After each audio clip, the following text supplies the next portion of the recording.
kursus apa benda? Cu cakap kuat sikit tak dengar lah. Ni Raja Bekam ada buat kursus. Oh, kursus apa? Kursus bekam ada, kursus aku panca ada, kursus surut ada. Okeylah, jomlah kita join. Aduh, kau ni tak boleh tinggal ke tak? Aduh, kau ni je.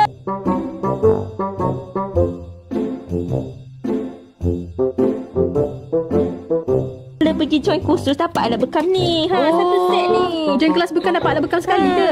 Ya ni dapat set bekam. 32 cup tau. Ada dapat poster, dapat pen. Mana dapat jarum pun dapat juga tau. Dah daftar ni. Hai, jomlah aku bawa kau ke atas ni. Kau ni banyak tanya lah pula ni. Okeylah, jom. Aku malas ni. Ni siapa nak bawa ni? Lantar dah.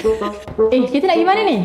Nak pergi kursus lah. Kan tadi cakap nak pergi kursus. Oh, kat sini ke? Ni lah tempat dia. Oh. Inilah tempat dia. Cantik juga kelas bekam kat sini. Entahlah, macam mana dah datang? Tekan je link kat bawah ataupun inbox je kita orang.